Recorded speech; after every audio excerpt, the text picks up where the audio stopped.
Olá, eu sou a Malu. Já falamos sobre a importância de você conhecer-se. Depois falamos do cuidar-se.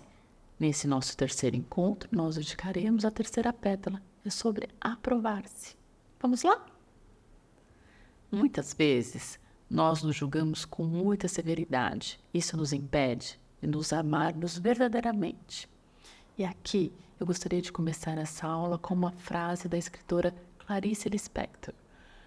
Para se encontrar é preciso se perder, e para se amar é preciso se aceitar. Adoro essa reflexão. Ela nos encoraja a sermos mais gentis e termos mais compaixão com a gente mesmo. Nessa aula, vamos entender a importância de acertar nossos defeitos e virtudes e nos aprovarmos como somos. Quero citar mais uma frase de Clarice. Clarice diz: eu sou uma pergunta, sou tudo que não explicação. Sou alguém em constante construção. Essa linda citação nos mostra que estamos em constante evolução e crescimento e que sofremos mudanças e transformações constantes. Somos como um prédio em construção, tijolo por tijolo, sempre nos envolvendo, nos aprimorando. E isso significa que não precisamos estar prontos ou perfeitos o tempo todo.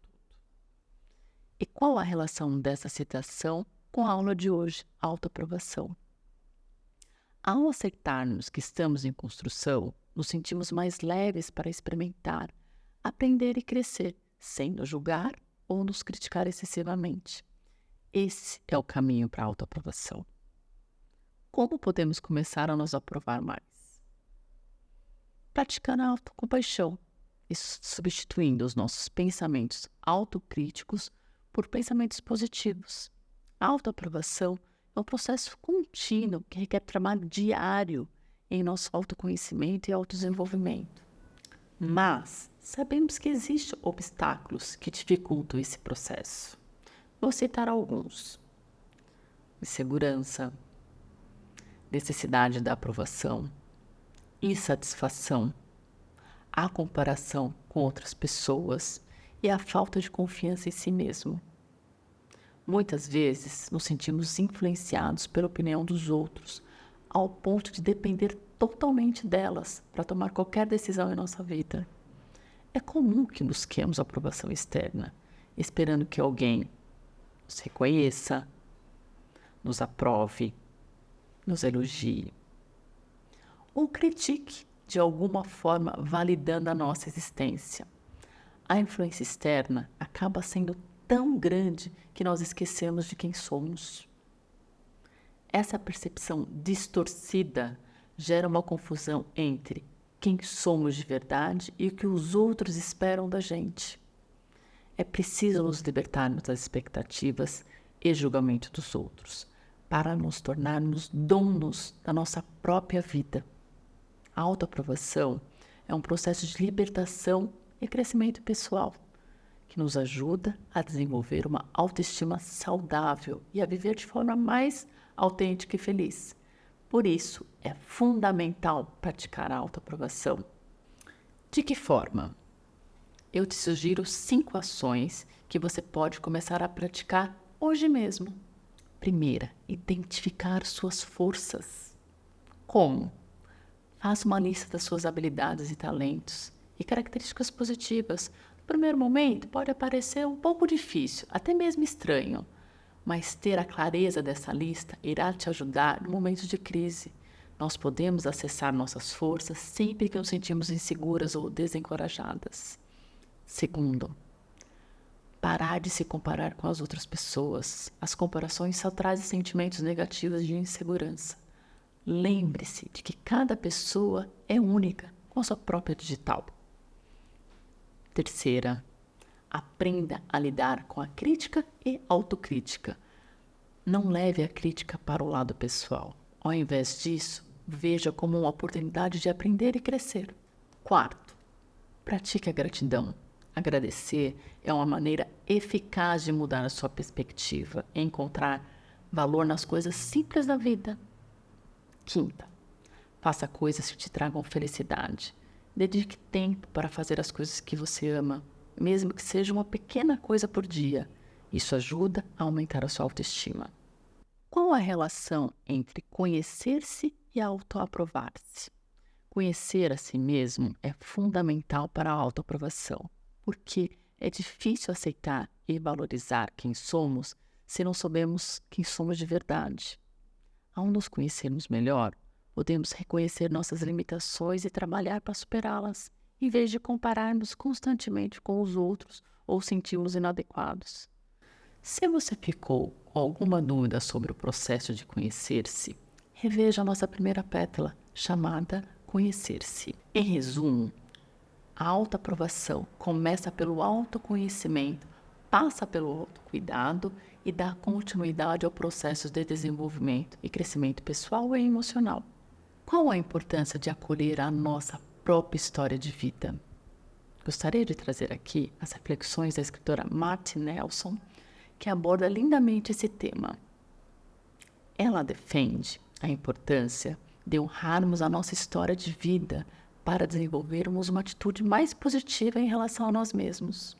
Para Marti, a autoaprovação é um processo contínuo de aceitação e amor próprio que exige a compreensão de nossas experiências de vida e como elas moldaram a nossa autoimagem. Ela acredita que muitas vezes somos influenciados por crenças limitantes que nos foram ensinadas e que é fundamental questioná-las para descobrir nossas próprias verdades. Essas crenças referem-se a tudo o que a pessoa ouve dos pais e percebe em seu núcleo familiar. Algumas falas como: você deixa tudo pela metade, você não faz nada direito, seu irmão é muito melhor do que você nunca vai conseguir ninguém. Ficam registradas durante toda a vida do indivíduo. Ao nos permitirmos questionar essas crenças limitantes, podemos descobrir nossas próprias verdades e nos libertar de padrões de pensamentos que nos impedem de nos aceitarmos como somos. Assim como a autora, eu também acredito que conhecer a nossa própria história é fundamental para o nosso desenvolvimento pessoal. E para finalizar a nossa aula de hoje, eu gostaria de fazer um relato pessoal da minha própria história. Passei boa parte da minha adolescência e início da minha vida adulta tentando encontrar o meu propósito de vida. Para que eu existo? Era a minha questão. Nessa época, me vinham à cabeça ideias de coisas grandiosas, quase heróicas, que poderiam dar sentido para a minha passagem por esse planeta. Fundar uma ONG, salvar crianças da fome, dar aula de inglês para crianças carentes, trabalhar com crianças com síndrome de Down, enfim, essas e muitas outras ideias pipocavam na minha cabeça de forma bem matura e idealizada. Me levavam para longe, me fazendo sonhar com as possíveis respostas daquela mesma tal pergunta: mas por que raios eu existo? Até que, em 2019, eu conheci o psicanalista Márcio Benítez. E durante meu processo de análise, ele foi me provocando a entrar em contato com muitos conhecimentos novos que me ajudaram a despertar para um novo campo de reflexões e estudos, favorecendo o início de um processo de amadurecimento e novas compreensões em relação aos questionamentos que eu tanto me inquietavam. Assim, fui trazendo doses de realidade àqueles sonhos antes tão distantes. Não que eu tenha deixado de sonhar grande, mas eu passei a reconhecer que, enquanto eu não vivesse com inteireza a minha realidade no momento presente, servindo o próximo que estava perto de mim, e olha que tem muito próximo cruzando a nossa jornada, não é mesmo? Os sonhos grandes que eu tinha só serviam como distração e demonstravam um ego inflado em busca de aprovação, pois comecei a perceber que a grande motivação para realizar esses tais sonhos grandiosos era apenas uma forma de me sentir aceita, ou seja, eu estava procurando a aprovação do outro, querendo que o mundo me visse como uma pessoa bacana por querer algo tão nobre como ter uma ONG. A minha vida começou a mudar quando eu entendi que a motivação não deveria atender o meu ego, e sim deveria atender um novo propósito de vida. Bastava eu olhar para dentro de mim, encontrar o amor e a compaixão que sempre estiveram ali. Na prática, percebi que não fundar a tal sonhada ONG, mas sim compartilhar o meu conhecimento com as outras mulheres, eu poderia ajudar e ser ajudada.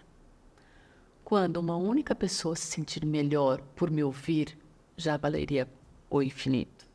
E assim, contando um pouco da minha história, termina a nossa aula sobre autoaprovação. Eu te espero na próxima aula para continuarmos nessa linda jornada em direção a você mesma. Iremos juntas desabrochar mais uma pétala, a quarta, que tratará do tema autonomia. Que essa nossa jornada continue leve, prazerosa, harmoniosa e evolutiva. Te espero na próxima aula. Juliana,